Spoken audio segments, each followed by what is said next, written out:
All right, it seems like we are live. Everything should be working fine for you at home watching here at the ECR Series channel, live from YouTube. My name is Luis Almazo. I'll be joined in the booth right now with Nick Gillis. I believe we are good to go here, Nick. So tonight we're going to bring live exciting races straight from Daytona International Speedway, where our drivers are going to be running the 16th race of the season for the Beeline Sims series here for ECR. This is their second series. We'll be running the Xfinity version of the cars, the B cars, with a fixed setup here at Daytona. Nighttime, lots of grip, lots of speed. This should be a very exciting race. Right now, the drivers are going through qualifying. They have about 4 more seconds to go. Qualifying is now officially over. And we do have your starting grid for the ECR Beeline Sims series. Nick, first of all, good evening. Thanks for joining us here at the booth. And what to expect out of this race? Very complicated race if you don't know what you're doing. We're always going to have to be on the lookout for that big one that we never know what's going to happen. But what should we expect from tonight, this race here in Daytona?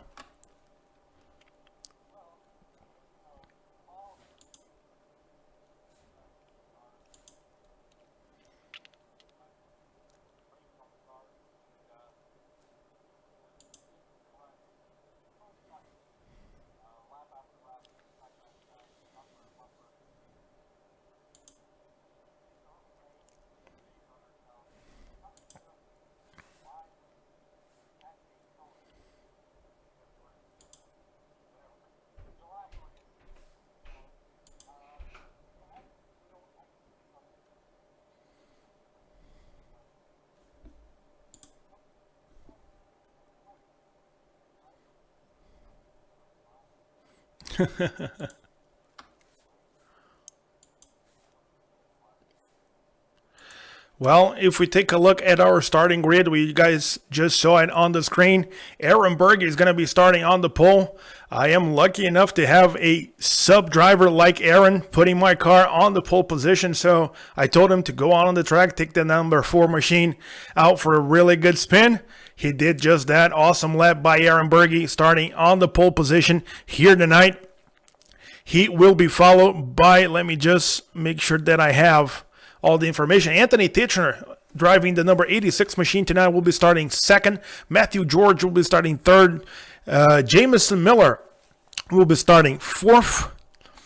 Followed by James Lehman, Matthew Hibbs, Jim Westerfield, Ken Worley, Frank Russell, Jonathan Boger, Josh Susi, Brad Bohr, Josh Sheets, Ralph Vandervoort, Jeffrey Ford, Trevor Roppolo, Stephen Massey, Jason O'Connor, Andrew Melvin, Jerome Gustin, Douglas Haas, Pat Roche, Nathan Casillas, Jeremy Morrison, David Borney, Earl James, Trevor McManus, Ed Adams, Caleb Sheets, Danielle Reese, and Cody Vaughn, the 32 drivers lining up tonight for this race here at Daytona. A very, very good field, a very good number of cars for tonight's race. We were worried a little bit with Aaron, the quality of his ping, of his connection before the race started. So we need to keep an eye on that to see if anybody is going to be blinking out, if their connections are going to be facing some difficulties. Hopefully that's not going to happen once the race starts. We see him blinking just a little bit under yellow, because that can be an immense problem, especially if the guy is right on the front of the peloton, of the grid, and all of a sudden he starts to blink. There's absolutely no way that people can go around him or can deviate from wherever he is, and that's just like a recipe for mayhem.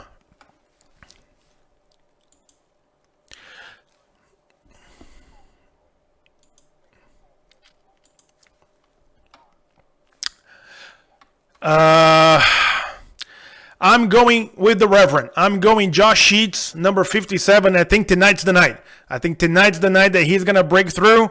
I think he can bring this one home tonight. But here we go. Cars are almost ready. The pace car is about to make the left turn. Here he comes. Aaron Berger bringing the ECR field back to green. Here we are. We are racing in Daytona for the ECR Beeline Series.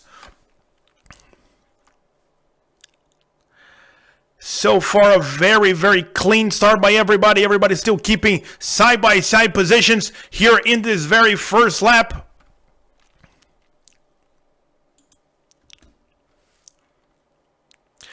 This is one thing that I'm really curious to see, Nick. If we saw in races past, drivers, as soon as the green flag went up, they could just drive to the bottom. And we have a car going all the way to the inside. That was Trevor Roppolo. I don't know what happened to him.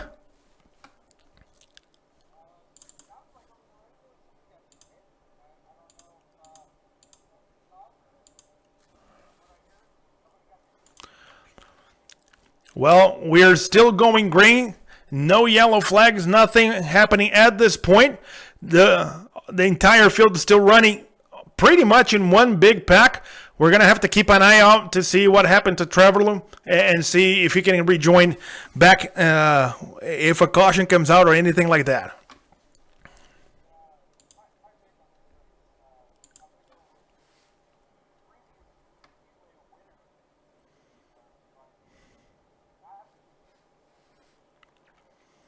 That is a really good pick. Matthew has been running some pretty good super speedway races. Did one hell of a race back in Talladega. And right now, sitting third on that outside line. Now he has a push from James Lehman on that outside. James been one of the fastest drivers in this series over the past couple of weeks. So not a bad guy to have on your back bumper pushing you, trying to go for the lead. We have Anthony Titchern on the bottom. He is like now being pushed by the 25 of Jamison Miller. They're running like bumper to bumper. But that pairing up top, this is what I was going to start to say, Nick. We saw in races past that guys were just going to drive straight to that bottom lane, trying to protect the bottom, go single file.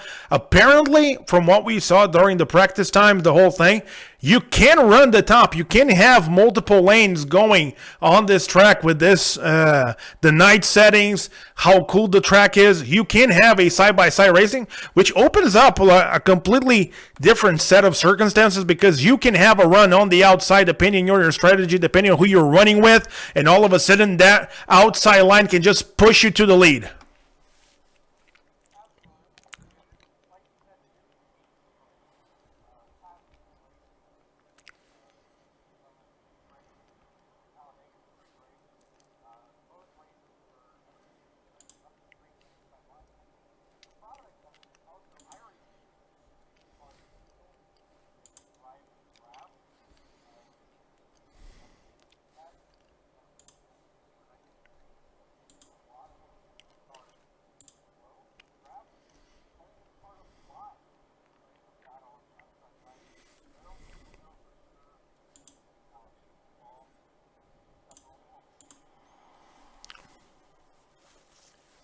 Yeah, Matthew Hibbs had that run on the top side. All of a sudden, that line stalled a little bit. Anthony Titchern on the bottom was able to push it away together with the push by Jamison on the 25. They are being pushed by Matthew George in the number 28 car, now sitting third on that lower line. And they're starting to make a little bit of a push. But as soon as we say that the lower lane can... Oh, when we have a car that disappear, Matthew Hibbs disappear for a little bit. Now he rejoins the track. Wow, quite a scare that Matt give not only on us. Can you imagine being James Lehman sitting there in second on that high side and all of a sudden the car in front of you just disappears? There's absolutely nothing in front of you. You don't know where he is, if he's still on the track, and all of a sudden he comes back.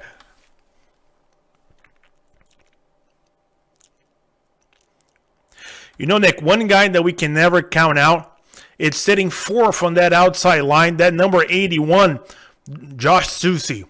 Susie has been one of the most complete drivers here at ECR since he joined the league a couple of years ago.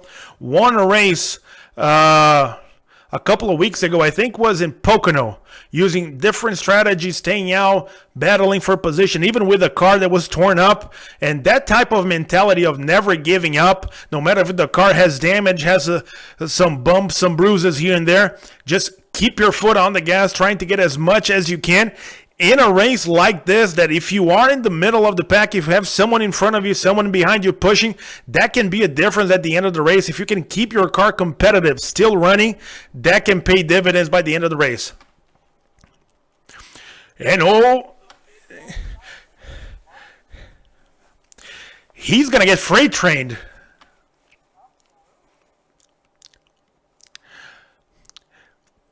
Yeah, that is a move that I really don't understand. Unless this is like the final lap of the race and there's absolutely nothing you can do. You have to go to the top side. You have to try to block whoever is coming on that outside lane with a really good push. I don't think there is anything that you can gain, because more often than not, you're going to cause an accident because the guys on the outside lane are just coming way too fast and you're not going to be up to speed with those guys. Or it's going to happen what happened to Anthony. They're going to make a move. There he goes, the caution. Big one here in Daytona.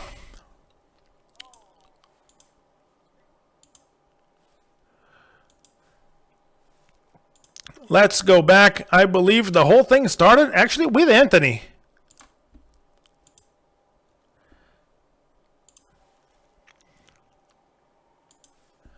Let me try to get here to the car, to Josh Susi's car. I think we're going to have oh, here we go. An image with Anthony. He's on the top side, that 86 machine. Going with Ken Worley now. He was sitting a little bit behind. He had a pretty good view. And oh, there he goes.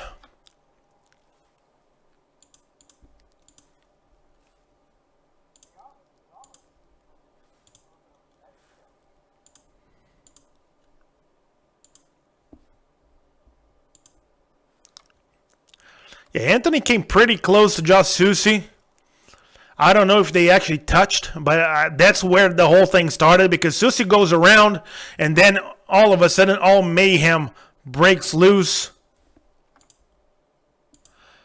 A lot of cars involved in that.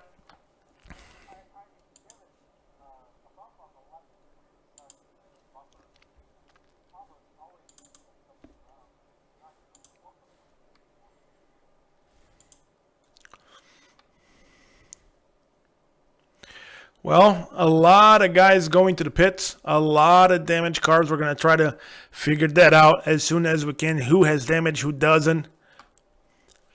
One guy that is very, very happy, I believe, well, two guys. James Lehman, the driver of the 05, and Jerome Boger, the 17 car. They were on that top side the moment that all mayhem broke loose. They were able to drive through the outside. No damage, no contact whatsoever for their cars. They have clean fenders, clean cars, not a problem. So for them, it's a good thing. They're going to be able to fight for the positions all the way to the end of the race.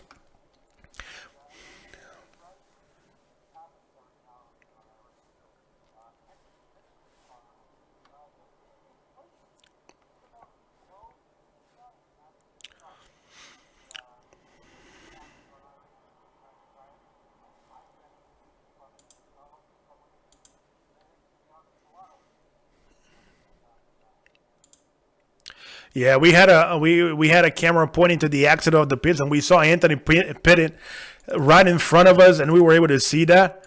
It's like his car, absolutely nothing, no damage, no problems, not a scratch.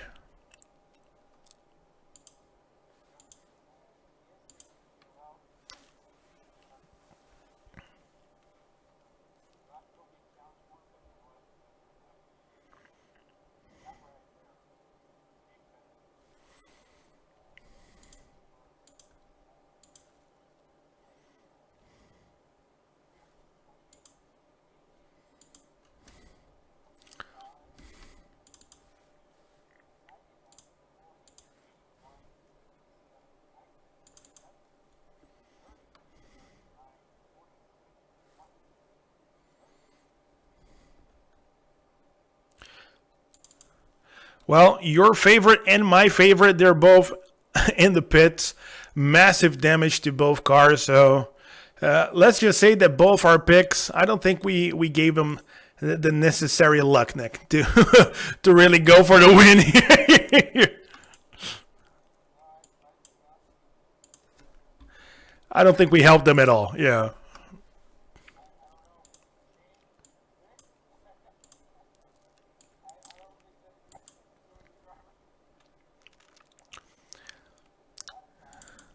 Yeah, let's just keep the way it is. Whoever gets to those final 10 laps, then we start picking winners. See who is actually racing their cars in one piece by the end of the race, and then we'll see what the hell happened. But it seems I'm sorry. It seems like we're about to go green pretty early here because drivers are already side by side on the backstretch. The lights on top of the pace car are out. So it seems like we're going to go back racing very fast here. Not enough time for those drivers. They had to go to the pits to fix their cars or try to fix their car as much as possible. They're going to have to do quick work out of that thing, almost trying to work under the NASCAR caution that they can be in the pits for only 5 minutes, having to come back because James Lehman is already following the pace car, followed by Jerome Boger on the outside of the number 17 machine. They are ready to go green.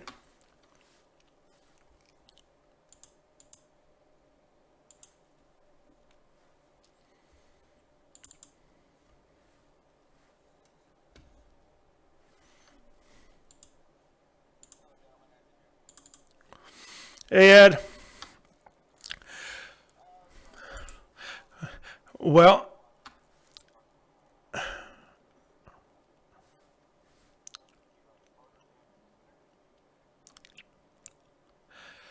the green flag is back out. James Lehman brings the field back to green here at the Easy Learn B Series here at Daytona. We are now joined in the booth. Driver of the number 46 machine, Ed Adams. Ed, you got a piece of that mayhem that forced you out of the car here in the booth?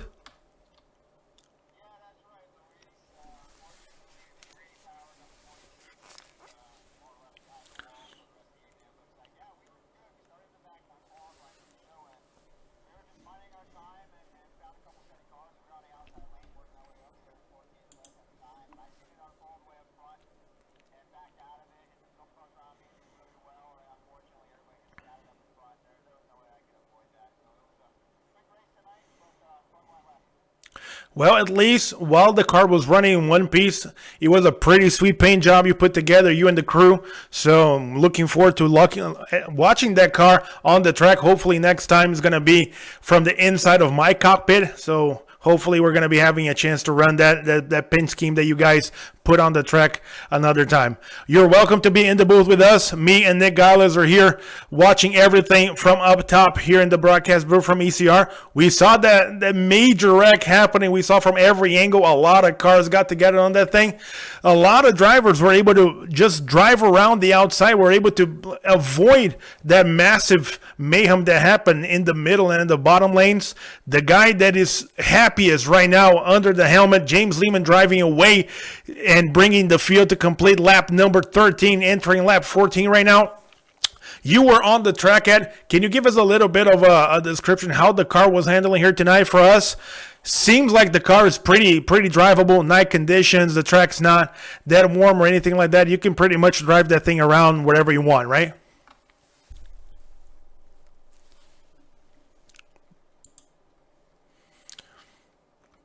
I don't think we have. I think Ed is fighting his microphone. We'll see when he comes back. Oh, now I do. Now I do. Do you hear what I asked you? No worries.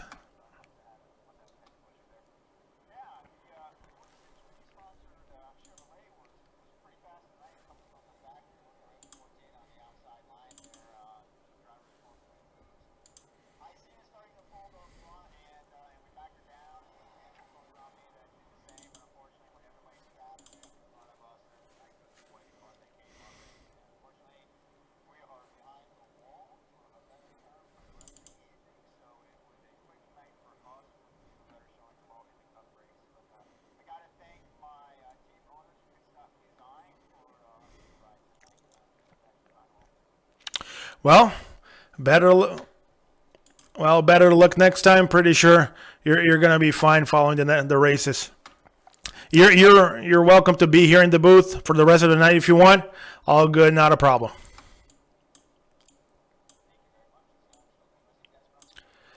Oh yeah, they're putting on a show right now. They are putting on a show right now. We have James Lehman on the bottom, Jerome Gustin on the top. I'm sorry, Jonathan Boger on the top, fighting for that position with James Lehman on the bottom. He is being pushed by Anthony Titcher. Anthony, even with that EOL penalty that he had, having to start from the back with a lot of cars going to the pits, he was able to drive his way around already and be in the front once again, fighting for that top spot.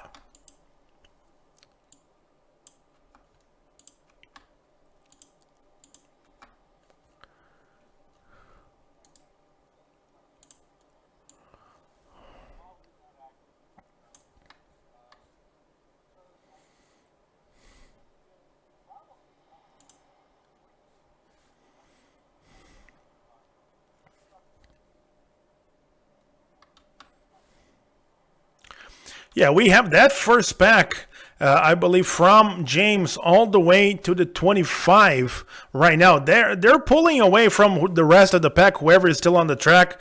So we have around 8 to 9 cars who look to be in one piece, look to be very fairly healthy right now, and they're going to be fighting at this early pace. But we do have a pack forming on the back of the pack. I'm going to try to see who it is that was leading that pack. I believe it's a pack that's starting with Brad Bohr, with Trevor Roppolo, Ralph Vandervoort, Stephen Massey, and Nathan Casillas. They're running over a second behind that lead pack, but they are in a pretty good formation. They are in a pretty good number of cars. If they line up correctly, they stop fighting for position. I believe that they can mount a push and try to go get that first group, try to join that battle for the lead.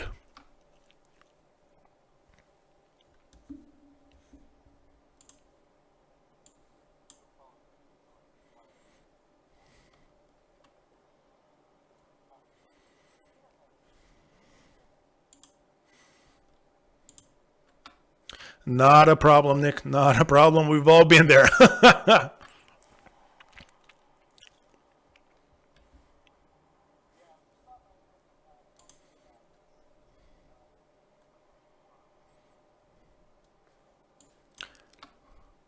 Well, as long as you can be here from now and then, filling in, giving your insights on a couple of things, everything should be fine.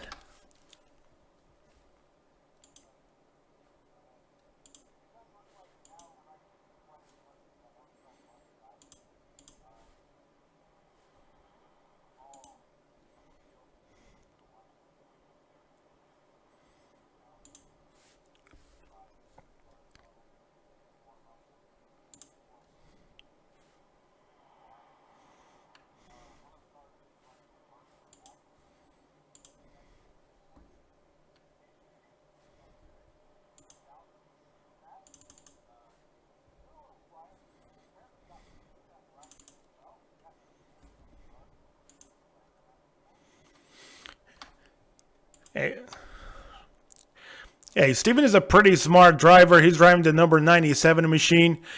Apparently, from what I can see, his car doesn't seem to have any damage or anything like that. I think he was just waiting on the back. He does have a teammate here, Trevor Ruppolo, the number 90 machine, right in front of Brad Bohr, the 15 car.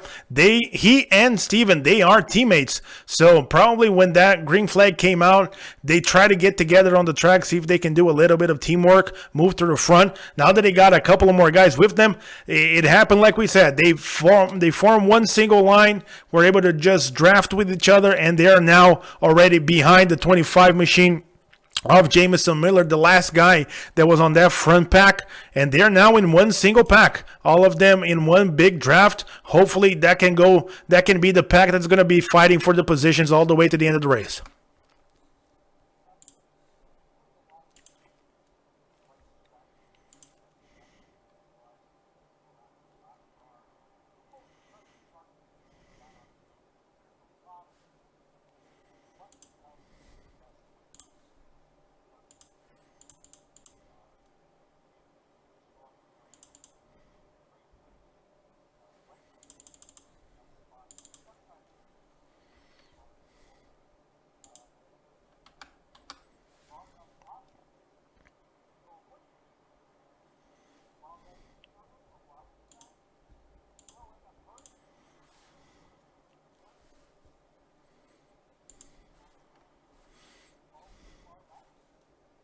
Yeah, I'm not a fan of going to the back, waiting to see what's going to happen.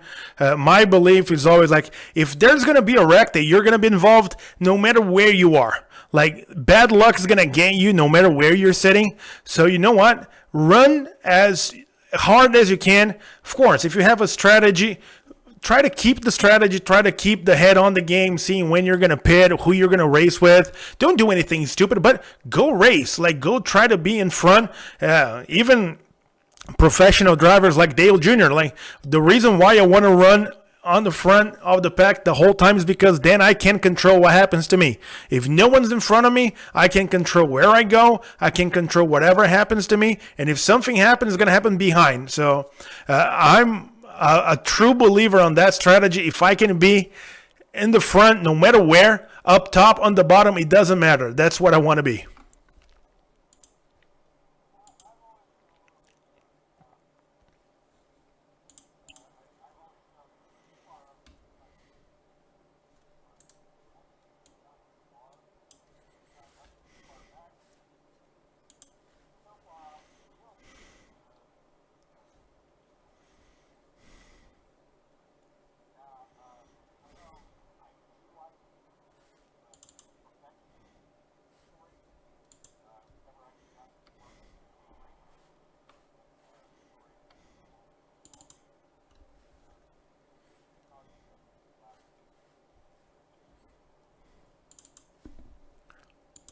Yeah, we're going around the track just to see who's still running. We saw Trevor McManus and Pat Rocher running 15, 16, a little bit behind. They are far behind that lead pack.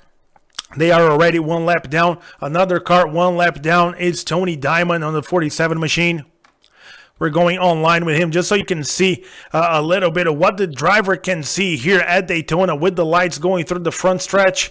Tony's trying to get close to Pat Roger, see if he can hook up with those two drivers, see if they can go around and try to push, see if they can go back and get close to that front lead pack, because then you never know. Cautions will come out, you have wave arounds, you have cars that are going to get lucky dogs. You can pretty much get back into the race depending on what happens. So never give up, keep running, try to always keep around and keep guys with you.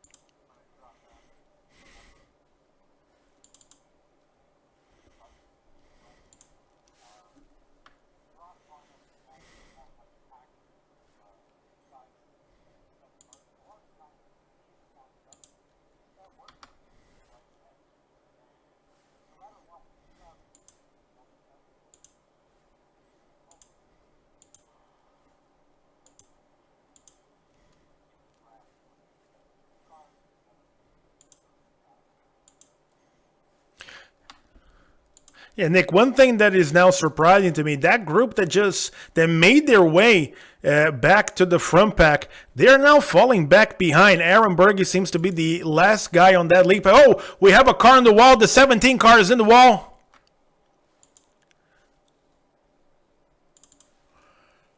Oh.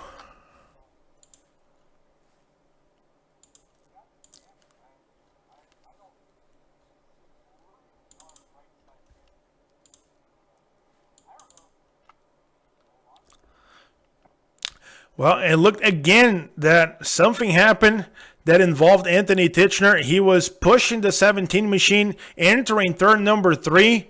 All of a sudden, Jerome gets a little bit loose, dives, the car just snaps towards the outside wall. He has pretty significant damage on that front right fender, and he has fallen out of the pace.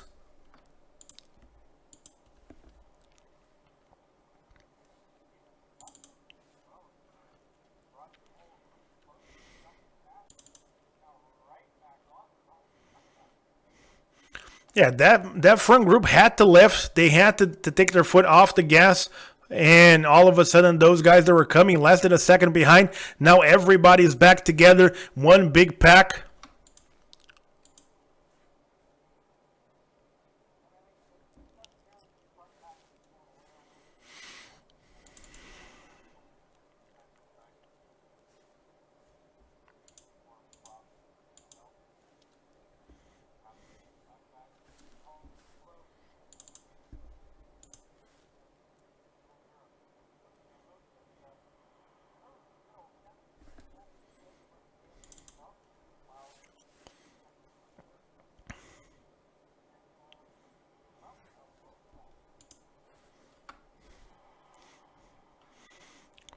Yeah, apparently back in the front of the pack, between James Lehman, Andrew Melvin, Jerome Gustin, Jeremy Morrison, those guys seems to be pretty content and be running single file, just counting laps, making sure that they can go clean, make a green flag pit stop, everybody get fresh 4 tires or no tires depending on the strategy. Myself, I would go without pitting as long as I can, just so I can keep make sure that I'm still in that. Oh, here they come! Here they come for the first pit stop of the night.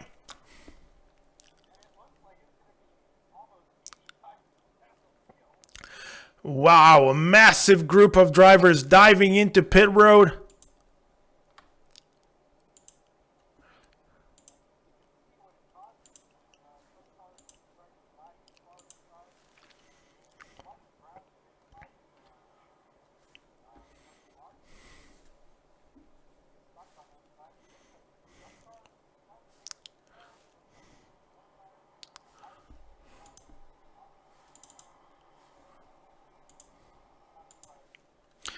Yeah, it looked like a lot of the drivers there were on pit road. They just kept gas only. Now the rest of the drivers that stayed on the track for that extra lap, Jerome Gustin, Jeremy Morrison, Aaron Berget, they're now making their way to the pits, all 3 drivers. It's going to be interesting to see who has a faster pit stop, because James Lehman was leading. He came out of the pits first. Let's see if these group of 3 drivers can just gain time in the pits. We see Jerome, he is taking 2 tires. He took 2 outside tires. He's actually taking 4 tires for Jerome Gustin.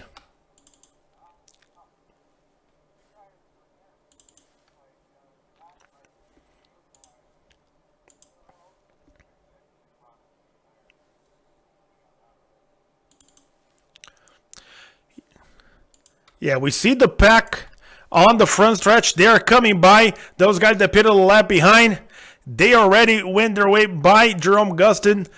You see Trevor McManus on the number 21, also on the apron. And they're going to go by Aaron Berge and Jeremy Morrison. They're now leaving the pits together, which is a good thing for them because they can pick up the 69 car off David Borney, who is coming behind, see if they can get all the way to the front.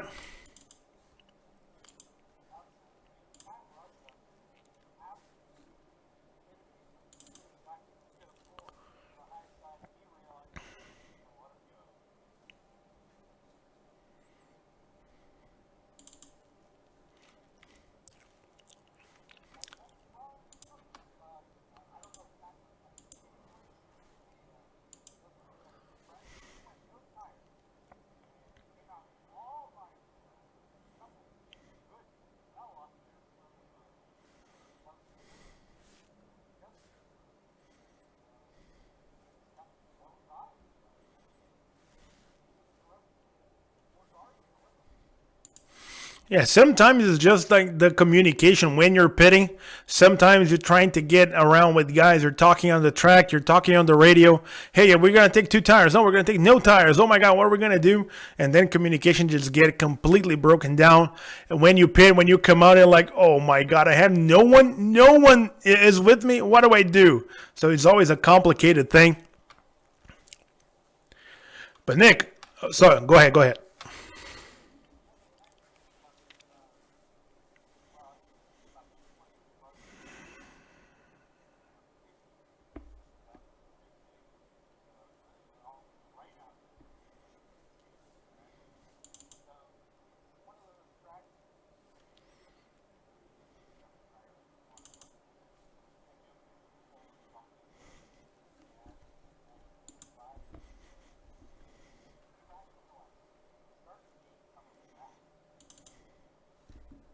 Yeah, especially on that top side when you see guys trying to make passes coming out of turn 4. That seems to be really complicated in real life. We saw Junior, we saw Jimmy Johnson, guys like at the highest caliber of the game, completely losing their cars in real life. So not as easy to drive here. I think iRacing gave us a favor with this configuration. It's pretty easy to drive around, especially with the fixed setup that they make sure that is a drivable setup at all times. So, but We'll see. We'll see what will happen. I'm very curious to see what's going to happen this Sunday with Junior trying everything he can to go for his final win in Daytona as a regular driver. So I think that race is going to be fireworks from beginning to end.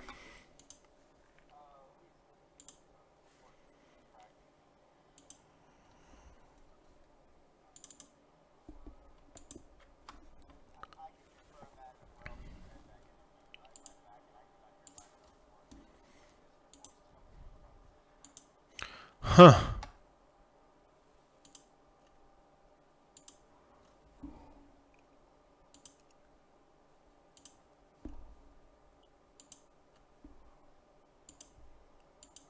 That's odd. Not even the sound from the race.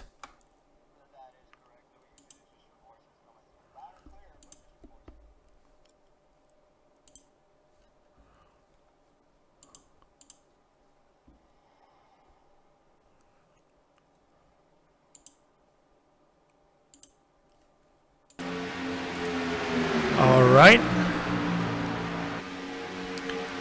Let's try again. If you guys can go back and make sure that we can do it and everything, the sound's back on. I do apologize for that. I do apologize for that, guys, but really don't know what happened. Really don't know what to say. Well, if I'm not mistaken, it's been a little bit. If I'm not mistaken, it has been a little bit of time since the last official league broadcast. Yeah, it's been, and we kind of had to do this on the fly just to make sure that this was working. So I really do apologize for everybody at home that we're not listening to the drivers on the track, and we're not listening to Nick Gallis here with everything that he was saying. I apologize to you, Nick, for that, because you gave a lot of positive information, a lot of critical things for everybody at home, and because of technical issues here on my end, and no one could hear you. I believe you guys should start a petition to have Nick Gallis back in the booth for another race, because he has a lot of positive information to sell to everybody at home watching. Yeah, I'll try to get in here more often. It does look like my internet can hold up for a race for the most part, but not enough for me to actually get out there and race, but enough for me to at least now that I'm all settled in here at college, we got some classes out of the way, I think I'll be trying to get in the booth a little more often. Everything seems to be working good now. I'll just double check for you. I heard myself, I heard the engine noises. They're still coming through loud and clear. All right. So we are back to the race. All problems solved here at the ECR broadcast booth. Apparently everything is good to go once again. And the drivers continue to go green here at Daytona. Lap number 40 of 75 laps completed right now. James Lehman is your leader.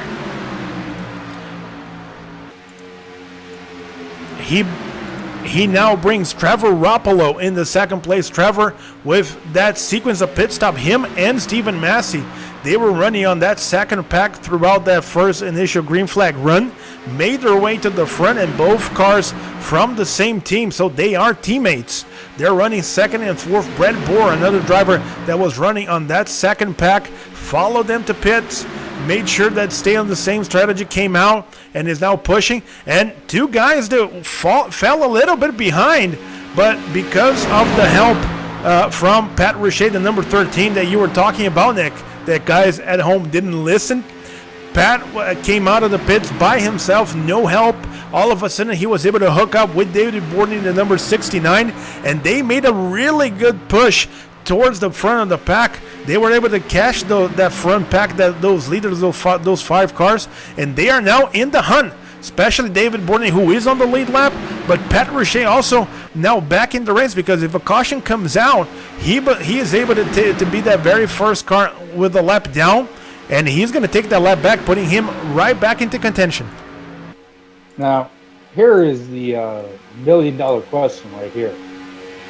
Stephen Massey, which is part of the first group that came down to pit, pulled up his lap times. looks like he hit it on lap 30. Now, I don't recall the last time I drove one of these B cars, but I cannot remember for the life of me if there's enough fuel in that car to go approximately 46 laps. No, they will have to pit again, especially on this series. The cars have been set up with 50% fuel only, so they will have to pit again. I believe they can go at the most around 20 laps. They are now with 12 laps on these this set of gas, this tank of gas. If they can go 22, 23 laps, they will be fine to the end. If they can go 10, 12 more laps here, that's going to put them around lap 54, 55. They should be able to be good to the end if with one more stop, if they can stretch it to lap 55 or 53, 55. And it looks like Steven managed to put at least 23 laps on his first from his first pit stop. But of course, that was under caution, so there is a little bit of fuel saving going on there. And we do have a caution now. We do have a caution. No clue on where it actually is on track, but we do in fact have caution. Oh, looked like it was coming out of 4. Follow the 45 car. Here we go. Let's try to find the 45 car. Jeremy Morrison. He was there with Andrew Melvin. Oh, the 66 of Ralph Rendervoort actually was behind the 45. Wow. We're now with Ralph. He was coming into turn number 3. All of a sudden, coming behind him was Trevor McManus. I don't think Trevor realized that Ralph had to take his foot off the gas and all of a sudden touched the 66 back bumper, and he went around. No chance for him to save the car. That's an interesting development there. Oh, yeah.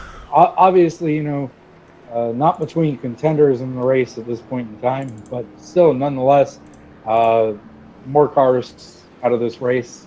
Although I think, actually, because of the way that I have it set up, I didn't get to see the wreck at all, so I don't know if anybody walked away with that with no damage or little damage, but there's probably at least one car out of the race. Yeah, taking a look at it here from the chopper view, it looked like Trevor just got a offset bump on the left corner of the 66, and that just put him around, and that'll do it every time, especially on the bottom line. When I was running out there earlier tonight, that top line was really the way to be. The cars were much settled up there. Well, and guys, this opens up quite the strategy game now, because with this amount of laps to go, with over 30 laps to go, they're going to be going green with around 28, 27. I don't think they have enough fuel to go to the end, so it's going to be interesting to see if anybody opts to short pit to make sure that they do have gas to go all the way to the end.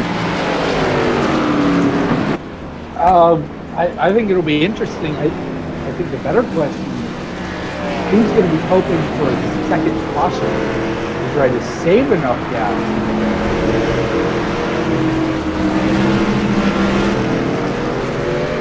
I think the question there is who's going to be shutting their engine off about right now and start saving. Yeah, and you definitely don't want to be the guy leading the train when you're trying to save fuel. That's not going to work out too well for you here at Daytona. Well, I think it'll certainly work out a little bit better than somebody training at, say, Sonoma. Ambrose. Yeah, but this is the... Even with, like, if you try to save fuel, even if you are in the middle, because one thing, we don't have a pack of 20-something cars. right? So with that big accident that we had in the beginning of the race, that huge pack that could really help you save gas if you were in the middle of that thing, you could pretty much go half throttle and still keep pace with the guys, even having to lift even more. With this short number of cars, I don't think you can save enough gas, even if you're trying to. They will be short with this number of laps that we do have left. So I think it'd be possible if you shut the engine off and you get two, maybe, or another two cautions, more than likely. yeah, I think then it would be a possibility. But I just think, and I just think that it's just not going to be possible. It'll be interesting to see if anybody tries to do it. But if they do, I think we're going to end up with a repeat of the real-life Daytona 500. yeah. If they can have, like you said, Nick, two cautions, probably, because that will add up almost 8 laps to their total, bringing the number of laps that they can go around, especially if a driver is really good on shutting the car down, coasting with the clutch, that whole thing. They can save a really, really good number of laps if they can do that. But if they don't have at least 2 cautions, I don't think it's possible. I think we're going to see guys running out of gas by the end of the race. And like Ed was saying, you don't want to be the guy leading the pack, because that first car leading the pack, he always burns more fuel because he doesn't have anybody to help. He's there in the front breaking the air for everybody. He needs to run full throttle at all times, so that will make him burn more gas than the other cars. So it's going to be interesting to see if someone just say, you know what, I don't care. I'm going to the front. I'm going to push this thing. If a yellow comes out, fine. If I has to pit, fine. But I'm going to be in the lead. And to see if other guys that were running up front, like James Lehman, like Trevor Roppolo, like Stephen Massey, if they opt all of a sudden to try to be in the middle of a pack behind some other guys to take advantage of the draft and see if they can go as far as possible. Yeah, and you know somebody's going to try it. That's for sure. I tell you what, if anybody actually pulls it off from this point right here, when we go back green and manages to save enough fuel, and it stays green all the way to the end, I'm going to be calling that person Scott Dixon from here on out. Yeah, the fuel master for sure. Yeah, and if you're not set up to shut that engine off and restart it on these caution laps, you're really kind of out in the sauce. You know, in races like this, you have to have that ability to save fuel. Every drop counts. Absolutely. I know. I always have the ability to turn the engine off and then turn it back on when I'm in the car, mainly because I enjoy the road side of racing. And one thing I've learned since they implemented engine failures and all that fun stuff. You don't want to overheat the engine by leaving it on during your 1.5-minute pit stop while driving a road car. So you shut it off. And because of that, I implemented short keys for that. So I assume, because I know there's a few guys on here that enjoy road racing as well, there's probably a few of them that have short keys set up for that. But if you don't, well, you're pretty much up shit creek without a paddle. Well, gentlemen, looks like my pit crew's got the number 46 machine repaired enough to head out on track. So I'm going to go out there and close out some of these last laps and not get that DNF. Hey, thank you for having me in the booth. Have a good night, gentlemen. Go get him, Ed. Thanks for dropping by. Absolutely. Well, Nick, apparently pace car is ready to get out of the track. The lights are off, and we're ready to go back green with James Lehman once again in the front of the pack. He's now followed by Stephen Massey on that outside. Andrew Melvin back to the front. He'll be starting third on the bottom. David Borney on the fourth position. Brad Board, Jerome Gusson, Trevor Rappel, Anthony Tischer, Aaron Berge, and Jamison Miller, your top 10 drivers right now when we go back green. Lap 49 is underway. James Lehman, once again, the driver of the 05 machine, brings the ECR field back under green. It looks like the 69 car did not get off the line. Stephen Massey able to clear down into second, but overall that 69 car really held up the outside line. Yeah, and we saw a huge break already between that first 10 cars and whoever was coming behind. I don't know if that group has significant damage or not, but they already have a massive gap to that second group of cars behind the 25 machine of Jamison Miller. Looks like it's going to be whoever is in this front pack is the ones that are going to be fighting for the top spot. Absolutely, and it's just, again, it's that it's who's got the clean car. Yeah, we know that up front, all those guys, I believe, who are running the top 10. I'm not sure how Aaron Berge's car is because he did have contact under that last caution involving Ralph Wendervoor's the 66 machine. He got a piece of that thing, but looks like his car is, at least right now, being able to keep up the pace, even though he is the last car on that pack, which is very hard for you to follow because you have no one behind you trying to push. So, but look like he's being able to hang on. He's there following the leaders. He's still on the lead lap. He's the 10th car right now on the lead lap. So it looks like everybody in this front pack, clear bumpers, no problems. The fenders are good to go, and they're just starting to push. Well, I will say that iRacing somewhat fixed the old problem that it had, where if you were the last car on the pack, if you fell outside of like 3/10 of a second behind the car in front of you, you just lost all draft, and it just made 0 sense. Now, like you said, Aaron's car, at least to me, looks like it has a little bit of damage on the right front quarter panel, or right front fender, I should say. So I don't know if he's going to be able to hold with the front pack because of that, but it is possible nonetheless. Overall, though, the front pack is the car that managed to keep it clean through the majority of the race, and it's going to probably be one of these cars. And now on the outside, we have the number 43 machine of Jerome Gustin. He's now being pushed by the 86 of Anthony Titchener, who has Trevor Ruppolo, last week's winner at Iowa, now in the front pack. Oh, and look at Stephen Massey. He's being shuffled out of the way.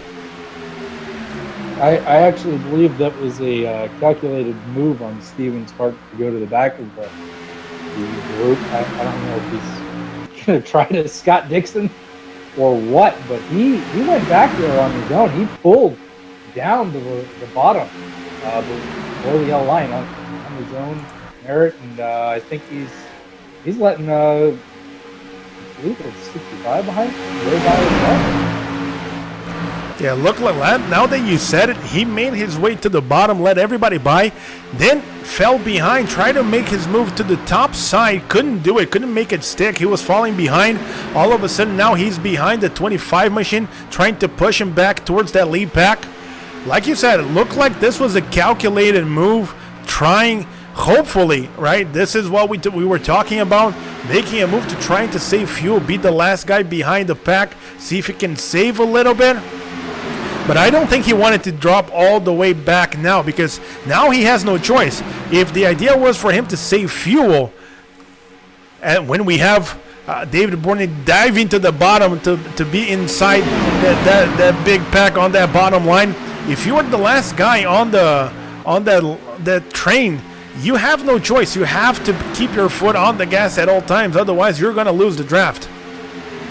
Yeah, I don't know why he'd go all the way to the back, because it's exactly what you said. You will lose the draft if you're not flat-footed. Obviously, like I said, they did fix it, because it used to be, even if you were flat-footing it all the way around, you were still going to lose the draft. But I agree. It's a little concerning that he dropped all the way to the back. I don't think you're going to Scott Dixon it from back there, but I do remember, because I could hear, I get the radio chatter going here early on, and he did say when he made that move to the high side early on that he was trying to go to the back, but they just piled up behind him, and he just kind of went to the front with them because of that. He fell in line, found a spot where he could drop out and go to the back. And Nick, if you look behind Steven, who's now sitting ninth, two guys are fighting desperately to trying to catch up to this front pack. Jeremy Morrison and Nathan Casillas. They are sitting 10th and 11th. You can see them just flashing on the screen, trying to get as close as possible to this front pack, trying to get a little bit of that draft to help them out because they're trying to be a part of this mess. They have clean cars apparently. Nothing is wrong with their machines. If they can get closer a little bit to Steven, looks like they do now. They're going to get there. They're there. Yeah, they're there. They are absolutely positively there. They're both going to be a part of this. We have 11 cars now that can win this race. Yeah, this is a good thing for Steven, right? Like we were talking, that he was the last guy, no one behind him to try to help him out or anything. If he wanted to save gas, this is the best thing that he could have seen. Someone on his back bumper giving him a little bit of help, just pushing him a little bit, and he can now maintain position together with Jameson Miller. I'm sorry, the 25 machine in front of them. They are sitting in some pretty good position now that they have guys behind them that can push and they can just take advantage of the draft. Absolutely. And to be honest, I said we have 11 guys that can win this race, but in reality we got about 12 or 13 because we all know the last lap the big one can strike and the guy sitting in 12 could end up winning it because everybody else is out of it. Yeah, the last guy a lap down is Aaron Berge. After that, he really did have contact. It is the nature of the beast. It is my Yeah, we were talking about Aaron Berge during the restart. Apparently, he did collect a lot of damage on that number 4 machine because he fell hard out of the pace. He's now running with Jerome Boger, with the 40 machine of Frank Russell, with Pat Rocher trying to form a pack to run, see if they can remain in contention. Yeah, but they're all 7 seconds behind the pack.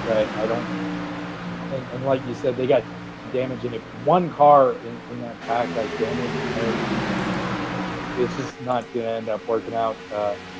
Obviously, the front back car don't have damage. Sometimes it'll work, but most of the time, one car with damage will end up hurting it. And, I don't know how many of them back there have damage. I know Pat's a lap down. 2 out of that pack that are on the lead lap, even Aaron and Jonathan. So I don't know that they really have a shot at this, unless, of course, like I said, the entire field gets taken out. Yeah, and Nick, I was watching here. Look at the number 69 of David Borney. He's on that top side by himself, trying to make a push. He's trying to use as much as he can of that side draft, especially from the 43 machine in front of him, from Brad Board, the number 15 machine. He's been doing a really good job almost by himself on that top side. He's been there for a couple of laps already, and he's not letting go. He's sitting there in 3rd, 4th, depending on the lap. He's keeping that position by himself. Awesome job by that number 69. Absolutely.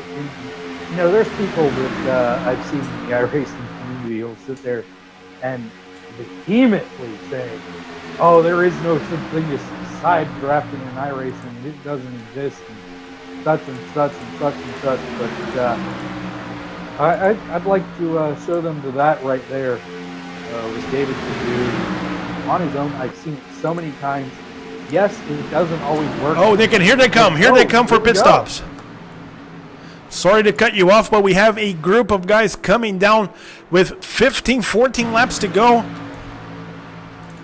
We have Trevor Roppolo, Brad Board, James Lehman, Stephen Massey, Jonathan Boger. We have a lot of guys. What'll be interesting is looks like Trevor missed his pit stop. He's still going to get out with Steven and the rest of them, and they've been working kind of well together. Oh wow, almost off. But they've all been working pretty well together, and they all come out together. So it'll be interesting to see how the front pack, the guys that stayed out here, are gonna. And here they come, Nick. Here they come. The leaders are now making their way to the pits. They did not want to wait. They saw that first group coming to pit road. Anthony bringing everybody with him. The 43, though, with him. the 61. Everybody now on the pits. Let's see how this sequence is going to pan out. If they're going to be able to get out in front, or if something's going to happen. Well, Brad Bohr is currently leading the group of cars that just came into the pit. They are now coming out of turn 4. They're on the front stretch. So it's going to be interesting to see how this is going to work.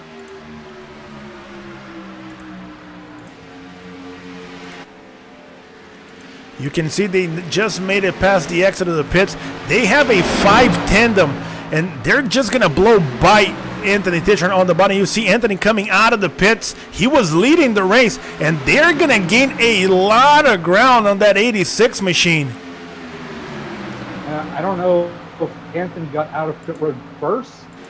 There are a couple of cars ahead of these guys that definitely came out of pit road, and this is going to be interesting.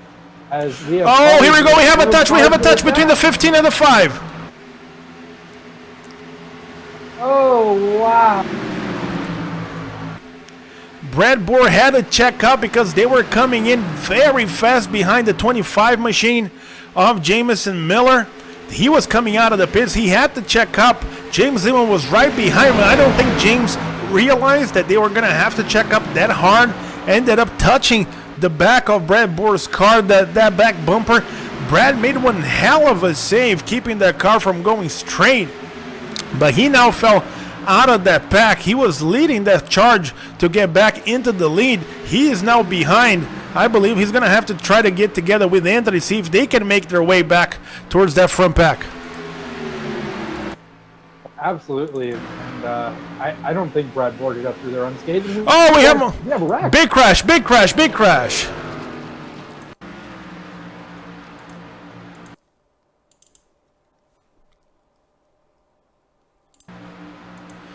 Big crash involving the number 90 and the number 05. Oh, the 05 pushed the 90 on that outside in the middle of the turn. They got together, and Trevor had nowhere to go. That back end of his car just went completely around and slingshot him to the outside wall. And that's just no way to get it to work. You're never going to get it to work trying to bump draft in the middle of the corner. It's always going to end horribly wrong. Yeah, we're showing the replay. We're going behind with the chase cam behind the number 90. You see James Lehman getting very, very close, and he just not very, very, very slight, but he ended up hooking the number 90 on that back end. And two cars who were pretty strong, probably the two strongest cars right now at this moment of the race after that pit stop, now completely out of contention. Absolutely, and we are now down to about 11 laps. Yeah, 11 laps to go right now. Obviously, I think we'll go back racing probably about 7 or 8 laps to go, somewhere in there. It's going to be interesting. The question here is, you just pit. Do you want to come in and get 4 fresh tires? Because believe it or not, while you may not have taken 4 fresh tires at any point during the race, it actually would be beneficial. Yeah, one guy that will definitely pit, that's Jerome Boger, the number 17 machine. He was our leader. He had 17 laps on that stint of gas, so he was getting close to pitting anyway. He was hoping for this caution because this puts him completely back into the race. If he can hang on with that lead pack, he's going to be in a really, really good position. Because you have, and I don't know if the guys can really calculate all of that behind the wheel of the car. If it was me, at this moment of the race, with 66 laps completed, 75 total, we are under 10 laps to go. If I am confident that I can make it on fuel, because of this track, because of how I know that the tires will react, I am not pitting. I'm keeping my track position. I want to be in the front, leading the pack if I am confident that I can make it on fuel. If I have doubts that I can make it on fuel, if I am not sure, even with that stop just a couple laps ago, if I don't want to risk it, depending, guys can make different calculations, that whole thing. But if it's me, if I'm certain that I'm not going to run out of gas, I'm staying out. I'm not giving up track position. This is too important. Even though you can pass, you can pull aside the whole thing. We saw that if you don't have a really good draft partner, if you don't have someone who's willing to push you, really like commit to push you to the end of the race on that outside line and push your car until his car is about to explode, you're not going anywhere. So you want to be up front. You want to be leading that pack. That's probably the best place that you can go, that you can be. Because if there's a caution, that caution's probably going to be behind you as long as no one's turning you. So you want to be up front. I think that's what guys are thinking about. I think David Bourne is now our leader, the 69 machine. I think that's what he had in mind. He is staying out. He is protecting that lead. He's followed by Jerome Morrison, the number 15. And the 43 of Jerome Gustin. So 3 guys fighting for position, fighting for this win. And 3 guys that were able to keep their cars clean. We saw David on that outside lane a couple laps ago fighting by himself. So he has shown some speed. He has shown that he can run up front with this group of guys. And right now how it is, he's the one to beat, Nick. Absolutely. And to be honest, though, me personally, you pitted about 5 laps ago. Tires are, with the way everything is, they're kind of worn. Not much, but they're worn enough to where there is that possibility that 4 tires is going to actually manufacture you about 2, maybe 3, possibly 4 miles an hour more speed than everybody else on the track. And I've seen it in real life happen many times here at Daytona where 4 fresh tires will trump the draft at times. Now, you're not wrong. You're not wrong. If you do have the ability, fresh tires are always fresh tires. There's nothing that you can do. You're going to have more grip than anybody else, especially in the turns. You can hold like flat out and you're going to get speed out of that thing. It's remarkable. So even if they decided to come back, they were going to be a little bit behind, but they would have that advantage of speed. So with the right group of guys around you, with fresh tires, you can make a push. And you never know. You may end up even going 3 wide, but because you have that advantage, you may actually make 3 wide, 2 wide work. Oh, absolutely. And I think with the only 12 cars on the lap, you can restart in 12. I mean, in my mind, I don't know if Aaron's first car on fairly fresh tires, he was on pit road when caution came out. I don't know if he's got damage or whatnot, but he's going to go forward probably. If he doesn't have any damage. Other than that, I think everybody's on old tires. I don't know the last time that 69 actually hit, or a lot of guys, they may not have even taken a full tank of gas the last time they hit the road. Yeah, one guy that we need to give a shout out to, we talked about him fighting.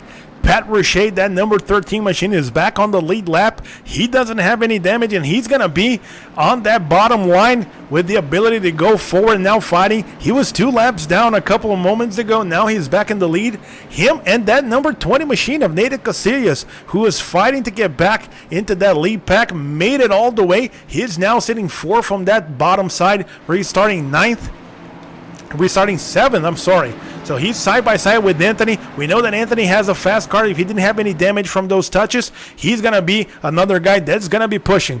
And here we go, Nick. Pace car is about to leave the track. He's going to make that left turn.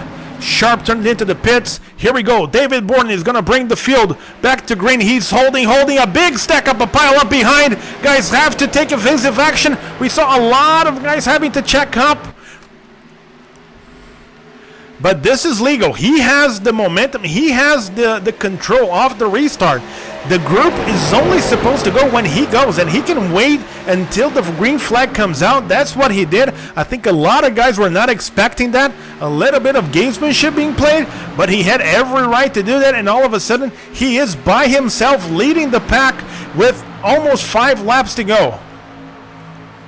but the 69 is under review for a start and slow down on the restart, which is not legal by any means. If he starts going and then lets off the gas, which causes the field to start moving, because he started going, that's legal. That is the black flag right there if we do that. Yeah, they will be looking to see if his speed actually went up and then came down, went up again.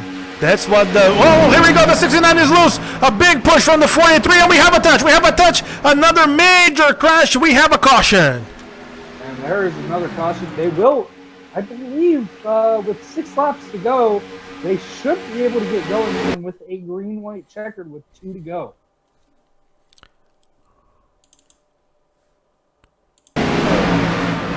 Let's see if we can show what happened. Oh.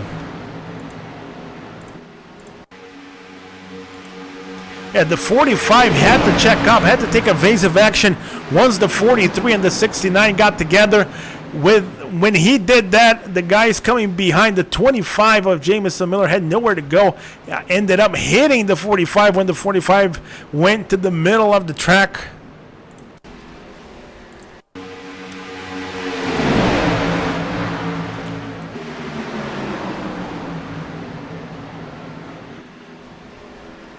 Yeah, a lot of guys with damage. We saw the 20 got involved, the 13 got a piece of that, the 17 got a piece, Aaron got a piece of that.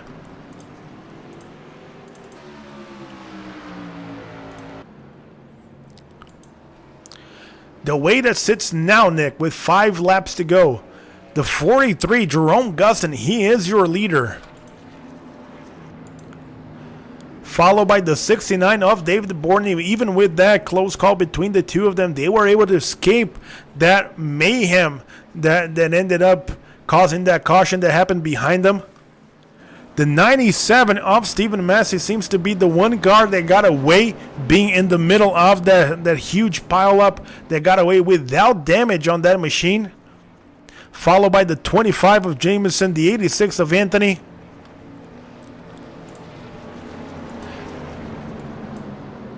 The 61 of Andrew Melvin, Brad Bohr in the number 15, and the 13 of Pat Richey. I know that Pat got a little piece of that thing during the accident, so we're going to have to see who actually has enough power. Oh, we just heard there's an engine who exploded. Oh, that's, who was that? I think that's Anthony. He's off the track. Oh, that's going to be a disappointing finish for him. He's come so close to the end of the race and not be able to finish this one. Yeah, we just caught it here on the replay. We saw exactly when he crossed the finish line, gave a little bit of gas, and the engine just let go. Now, if they get lined up for 1 to go here, then we're going back racing. But if not, then this race is over and you can call Jerome Gustin the winner. Well, they're going to have at least 2 laps because with 1 to go, the league rules, ECR rules, we don't have a green and white checker system. So if iRacing normally is going to put this under green with at least 2 to go, then we will have 2 laps. If not, the race will be official. We will have a winner under caution because we will not be going back green if we only have 1 more lap. So we need to keep an eye on that right now. We do have 4 laps remaining. Jerome Gustin, the 43 machine, STP machine, is your leader. He sits first right now, followed by David Borney, who restarted first under that last restart, followed by Stephen Massey, the 97 machine. So let's keep an eye to see what happened. Nick, you can monitor the radio on the track, see what they're talking about, what they're saying, and the moment that you hear something about the restart, let us know. Well, I think the key is whether the lights in the pace car go off. Not yet. They're still on. They're still blinking on top of it with 3 to go. I have a suspicion that the race is official. If they're still blinking right now, then this race is official. Because if they get 1 to go on the caution with 70 on lap 74, that's it. because that would be one lap to green.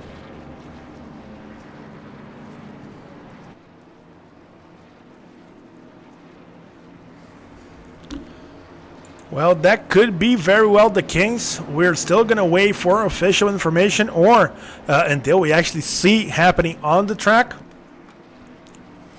But that was a great restart. That was some crazy movement that was happening between those guys up front. And I think Jerome got aggressive, tried to push the 69. Go ahead, Nick. Sorry for that, but it is official. This is your finishing order. Jerome Gustin takes the gold. David Borden takes the silver, and Stephen Matthews rounds up the podium with the bronze. And of course, saying that for the hell of it. Third place, bronze medal for Stephen Massey. We're now making ECR NASCAR racing an Olympic sport here tonight on this eventful race. But I was about to say, Nick, that was a pretty eventful restart. Guys were really, really aggressive. And I don't think you can blame Jerome at that point. He was just trying to push Dave as much as he could, trying to stay with that lead, not forcing guys to be behind him, not trying to get to that outside lane, positioning himself. They just got too close. I think he ended up pushing the 69 just a tiny bit too much when the 69 got loose. They never actually happened. They didn't end up in the wall or anything like that. And then the caution just happened behind them. So just racing stuff. I don't think you can blame any of those guys. You cannot blame Jerome for being aggressive like he was. You cannot blame David for playing the strategy game during that restart, holding everybody behind, trying to get the best jump that he could. I don't think you can blame any of those guys. That was some really, really great racing during that restart. And it does look like he cleared race control's review of him because he did not receive the black flag. So looks like he will be finishing second. According to race control, he did not speed up and then slow back down. Therefore, the restart holdup was 100% legal. Whoa! Oh! Jerome Gustin was found as the cause of the final caution. He will not be taking the win. David Borden is your winner. Stephen Massey will finish second. James Miller finishing in third. Something we had completely forgotten is the EOL penalty. Yeah, I'm going back all the way to that caution to see once again what happened between those two guys. I'm going to try to dive to be around with the 43 machine so we can see exactly what happened with him, because that is a twist that I was not expecting. I promise you that I did not see that one coming.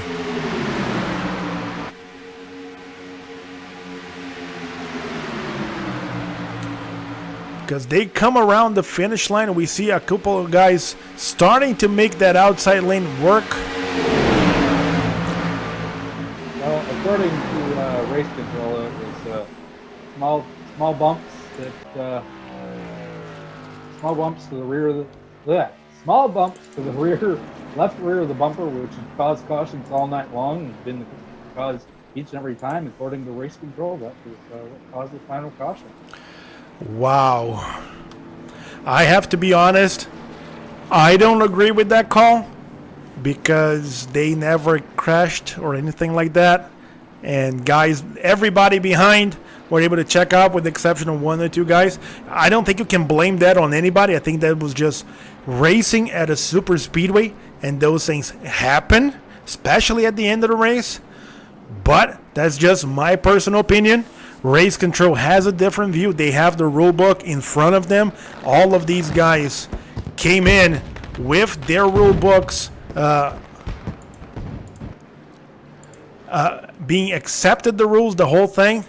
So we're going to have to see. We're going to have to see what happens here. Well, I mean, the rules are the rules. The rule simply states that if there is a caution, there must be a cause for the caution. And the cause of the caution is awarded an EOL penalty. And This is sometimes what happens with the EOL. Is it 100% right? Not always. Is it 100% wrong? Not really. I know a lot of guys don't like the EOL rule. A lot of guys do. I'm impartial. I don't really get the chance to race, so I don't really have a view on it. It's been a while since I've really had to deal with it getting the EOL, but it's something that happens. If it's called the same way each and every caution, and it's if that exact call is the same on a caution that happened at the beginning of the race as it is at the end of the race, and it's consistent, then I don't have a problem with the call.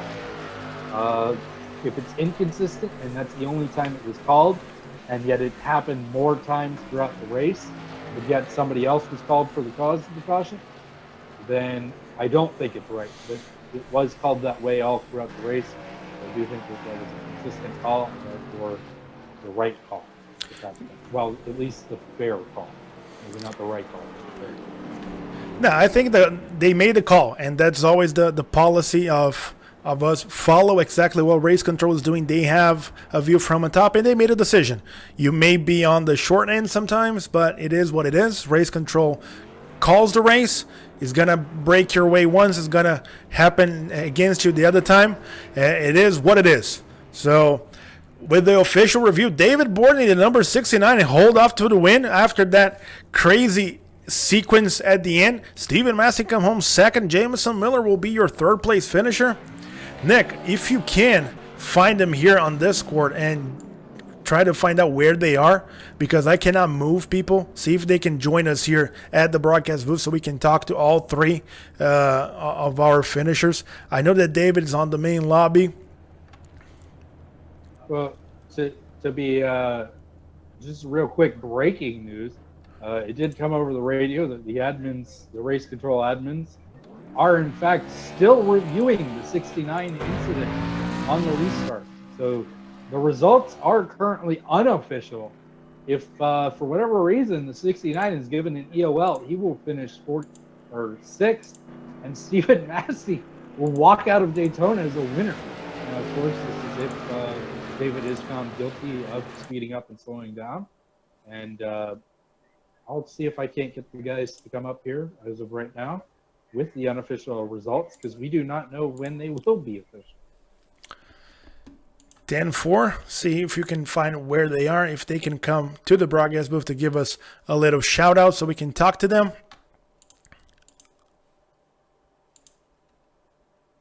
Looks like, I think I got Steven.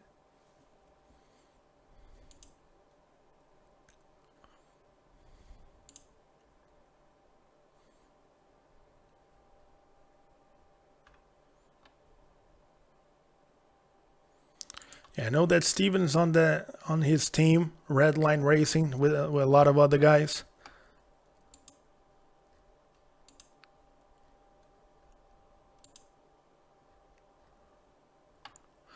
Well, folks, for you at home, we're still waiting to see what happened here with everybody.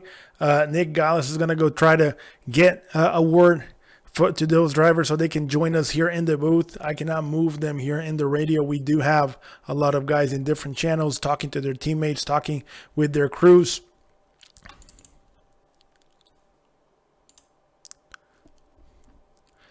Until that, let's just go through the official results. Well, the unofficial results for tonight's race.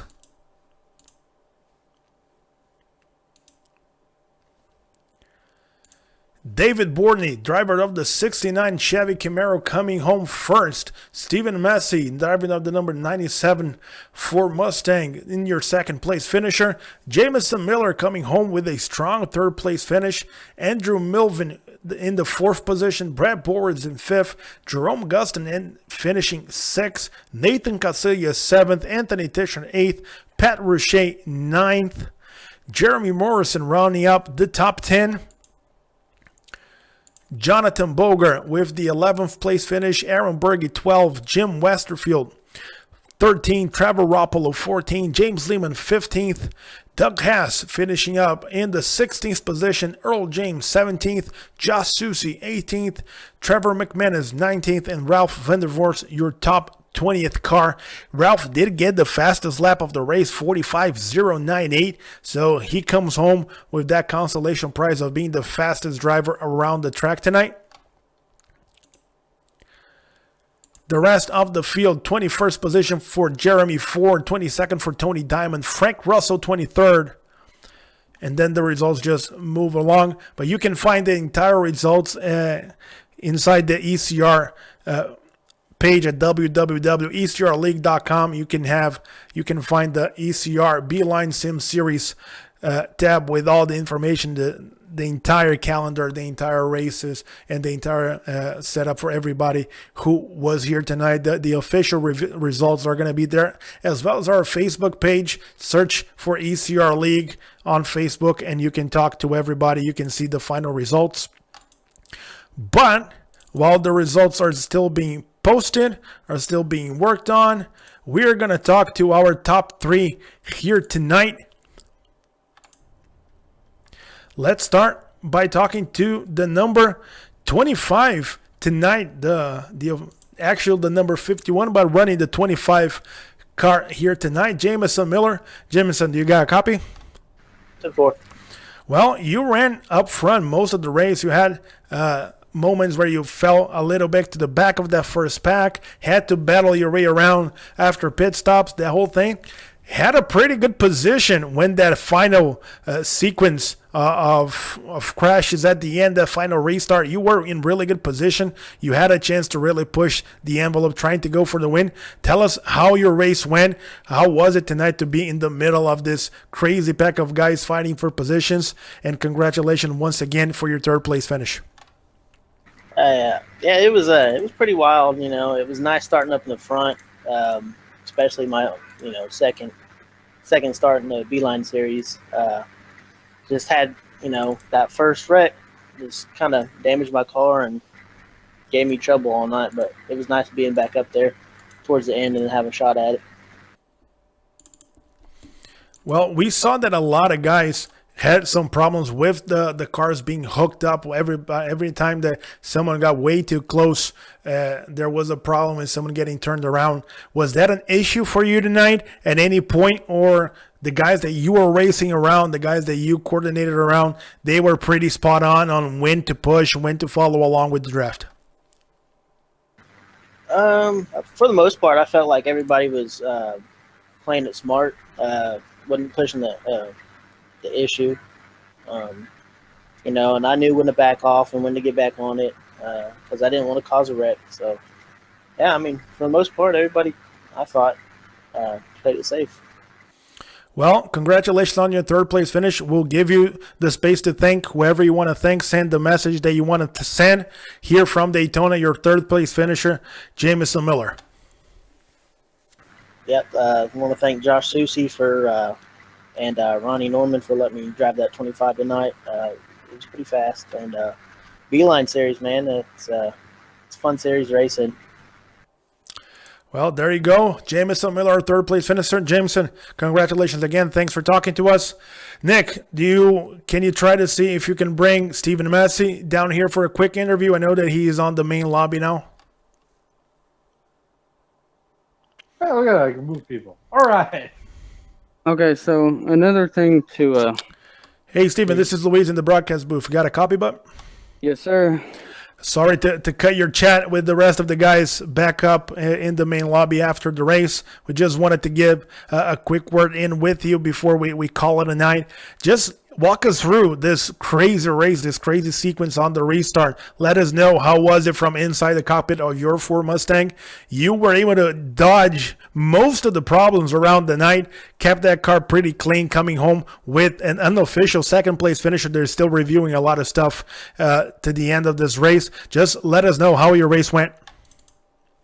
Well, I mean, it was going great until I got pulled up and chatted with. I think I'm going to get a black flag for going 3 wide on the restart after that checkup. Either way, it was a fun race. I mean, the strategy was really good. It was nice to have green flag pit stops twice.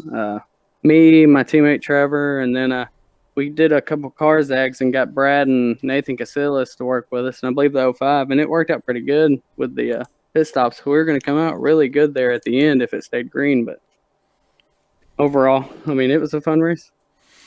Well, we're still going to wait until to see the final results. On our review here, the restart was clean. Guys had to do what they had to do, had to take evasive action. I don't think anybody won anything.